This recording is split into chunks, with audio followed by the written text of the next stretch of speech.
So good morning, good afternoon, and good evening, guys, based on the time zones you all are coming from. So guys, before we start with the session, can you all please give me a quick information if you all can see my screen and hear me loud and clear as well? Perfect. Thank you for the confirmation, everyone. So my name is 𝐒𝐲𝐿, and I have been working in this IT industry for more than 13 years now. So before we start, let me share our Edureka Masterclass community with you all. So this community of masterclasses was started back in 2019, and since then we have been closing into almost 30,000 members so far. And in these master classes, we conduct multiple webinars and live events on different topics, including blockchain, IoT, artificial intelligence, big data, on multiple front-end and back-end development technologies as well. And the best part about these webinars are they are absolutely free of cost, so there are no charges involved here. And these webinars are a really great platform for anyone who is looking to join the industry by learning the technology that is required in this vertical. So to be a part of this group and to get the access to all the recordings as well for every session that you're going to attend, we can click on this link here which says join this group, and then we will be notified with the entire schedule that has been planned for the month, along with giving the access to the recordings as well as a part of the session. Today, as a part of a discussion on cybersecurity and digital forensics, we are going to first of all discuss on what exactly is cybersecurity, why we need cybersecurity, the CIA Triad, the cybersecurity tools, what exactly is digital forensics in cybersecurity, the process involved, and then we are going to discuss on the digital forensics as well, what exactly we mean by digital forensics here. And then we are going to discuss on where digital forensics in cybersecurity is used. And then we are going to talk about the advantages and disadvantages of using digital forensics as well. So first of all, if we talk about cybersecurity itself, then cybersecurity is basically a domain, or can say it is simply a field, or we can say a study itself. So cybersecurity refers to a set of techniques used to protect the integrity of networks, programs, and data from attack, damage, or unauthorized access. So from a computing point of view, security comprises of cybersecurity and physical security as well. Both are used by enterprises to protect against unauthorized access to data centers and other computerized systems. Information security, which is designed to maintain the confidentiality, integrity, and availability of data, is a subset of cybersecurity. The use of cybersecurity can help prevent cyber attacks, data breaches, and identity thefts that can aid in risk management as well. So when talking about cybersecurity, one might wonder, what are the ways we are trying to protect ourselves against, right?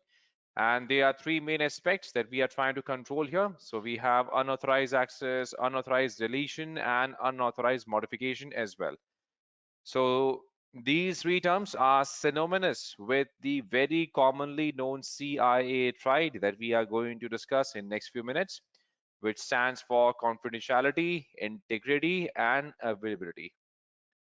So if we talk about why exactly we need cybersecurity, then any attack on the company has, we can say a good effect on economical grounds, on the reputation as well, and in terms of having the damage control as well. So first of all, if you talk about economic cost, then cyber crimes generally have irreparable effects on the overall economy of the business.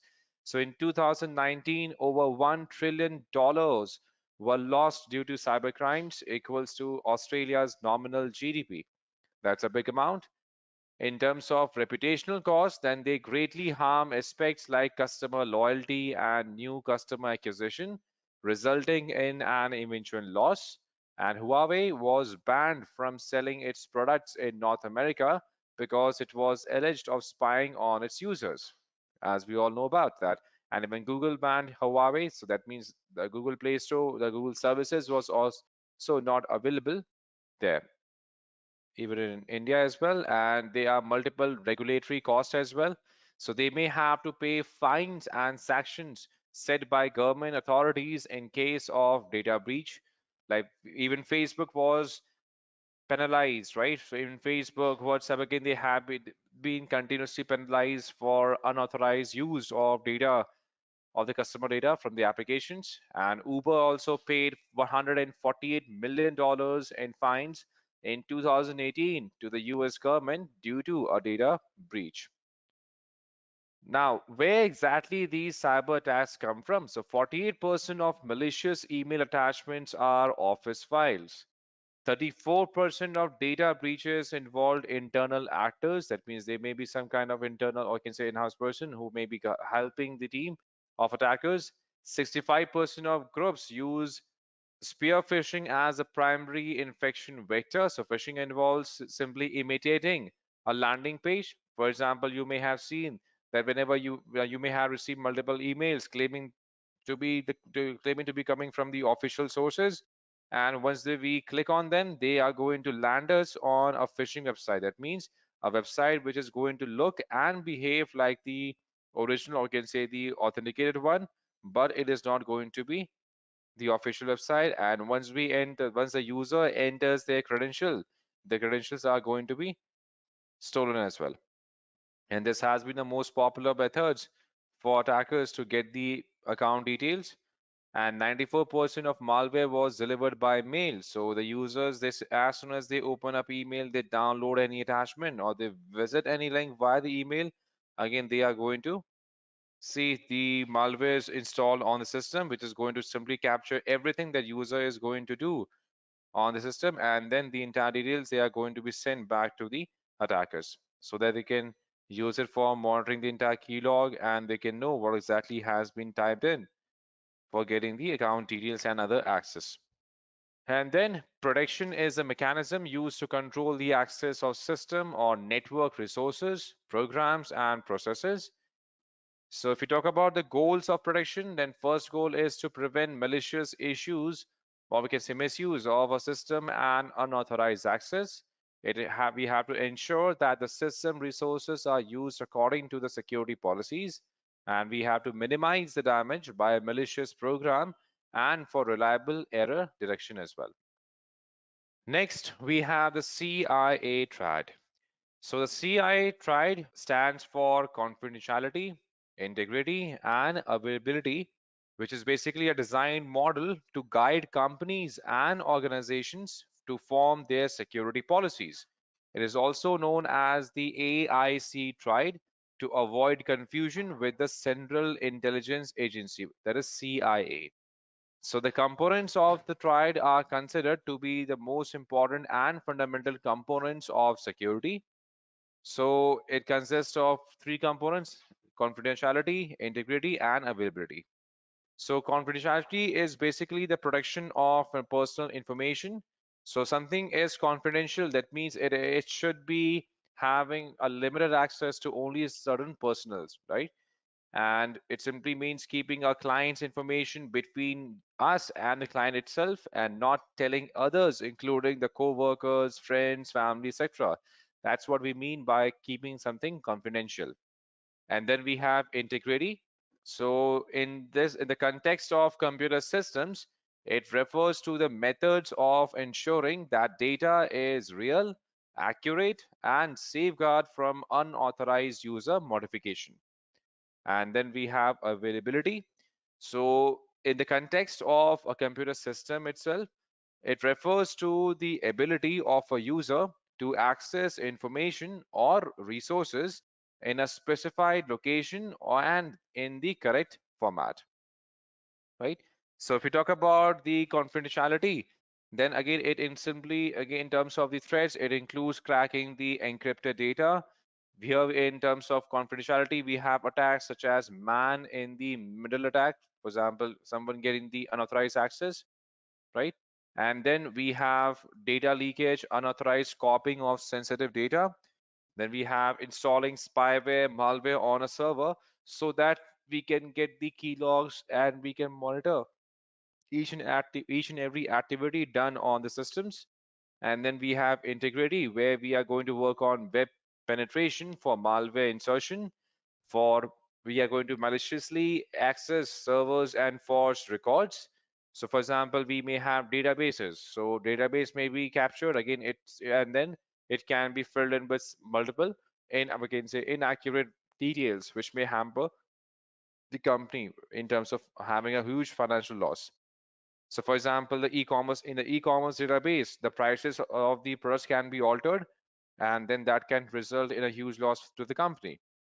And then we have unauthorized database scans to ensure, or suppose if someone wants to get the access, some confidential access to the database for any e-commerce client or for any of the client, they can do that by using multiple techniques that we have SQL injection as well, and then remotely controlling zombie systems, which simply gets activated when required.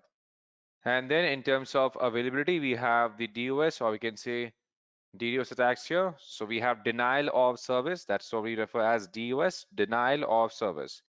And then it also involves ransomware.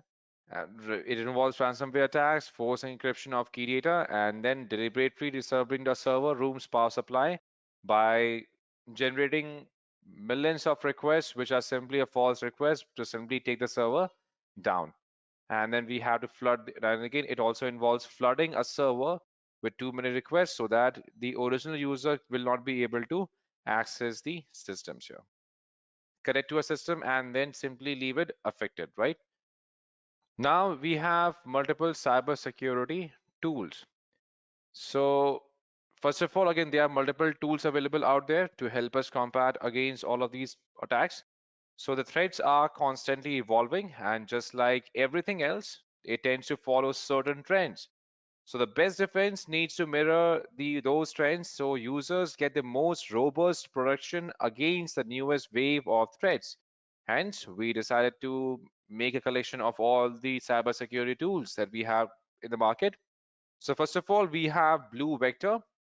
So a possible solution to the recent surge or attacks that use creative new techniques is to task computers and machines with the responsibility of smartly protecting themselves. If a software could be programmed to think for itself like a security analyst, then it could possibly counter malware at machine speed. So the Blue Vector Defense does exactly that. It offers advanced detection and response, even threat hunting, all performed at the machine speed. It has deep machine learning capabilities, which enables it to get smarter over time. It will learn the complexities of each network that it is deployed in. And Blue Vector also tweaks network algorithm and detection engines in a way that makes the most sense for the environment. That is what Blue Vector is used for. All right. So after Blue Vector, we have another solution by the name of Bricata. So these days, even with the most basic cybersecurity defenses for any medium to large enterprise will include an intrusion prevention system, or we can say a simple intrusion detection system as well. So even by itself, a well-tuned IPS or IDS system that is constantly monitored by security teams will catch most network problems and security breaches. However, the fact that many organizations stop there has led to an uprise in successful attacks designed specifically to operate in IDS blind spots. So this is where the Bricata platform can come into play. At its core, Bricata offers advanced IPS or IDS protection with multiple detection engines and threat feeds to defend network traffic and core assets. It has the ability to launch threat hunts based on unusual events, and this would enable an organization to begin network level threat hunting using the same staff and tools they have already been using for IPS monitoring. It would be a good step in the right direction towards better production without the pain of installing any additional programs or restructuring the components here as well. And now we are moving on. There are multiple other tools also available, like we have the Cloud Defender. We also have tools like we have Cofend Strike, we have tools such as Contrast Security, we have Digital Guardian, we have the Mantrix, we have other tools like we have the SecPy. So there are multiple platforms that we have the access to, and that is what we are going to also discuss in our further sessions. So now if we talk about digital forensics, then digital forensics is the process of identifying, preserving, analyzing, and documenting digital evidence, observation, analysis, documentation, and presentation. So in terms of identification, the identification process includes what evidence is present, where it is stored, and how it is stored. Preservation includes data is isolated, secured, and preserved. It prevents people from using the digital device so that digital evidence is not tampered with. And then we have analysis, where we can identify tools and techniques to interpret data analysis.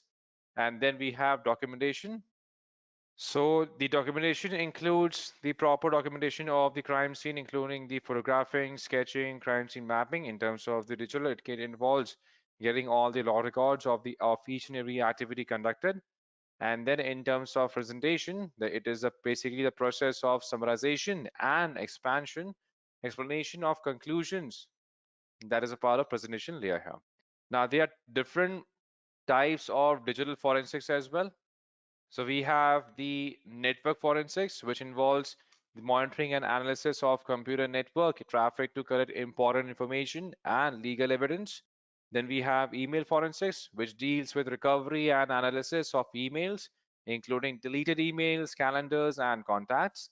Then we have the mobile phone forensics, which mainly deals with the examination and analysis of mobile devices. It helps to retrieve phone and SIM contacts, call logs, etc. And then we have digital, or we can say database forensics, which is related to the study and examination of databases and their related metadata.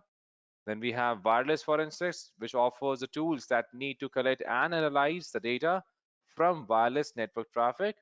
And then we include the disk forensics, which deals with extracting data from storage media by searching active, modified, or deleted files. Yes, Kashyap, it involves the mobile hacking as well and wireless LAN hacking. So who exactly is using digital forensics and cybersecurity? The government, Facebook, Target, Instagram, the army, not only for India, but almost every army for every country. And then we have Twitter, we have DRDO, absolutely. We have US Department of Homeland Security. Again, there are multiple security, there are multiple government agencies, those who have been using digital forensics to study the attacks and to make sure that they are able to increase the security of the system by including these measures. And then we have application of digital forensics, which is in crime prevention, the supplementary evidence gathering, digital crime recognition, exoneration, and the position tracking as well. And along with that, there are multiple advantages and disadvantages of digital forensics as well. So in terms of advantages, it helps to protect the organization's money and valuable time. And in terms of disadvantages, we need to produce authentic and convincing evidence in order to support our case, because without that, there's nothing that can be done. In terms of advantages, it ensures the integrity of the computer system, whereas in terms of disadvantage, the electronic records and storing them are costly, because let's say if you want to store the log records, because log records are really essential for the security, not just by security, but also for the development team as well, because logs are something that is going to be used for monitoring different matrices, right? And then in terms of advantages, again, it allows to extract, process, and interpret the factual evidence as well. Thank you so much for joining, guys, and have a great day ahead. Take care. Bye bye.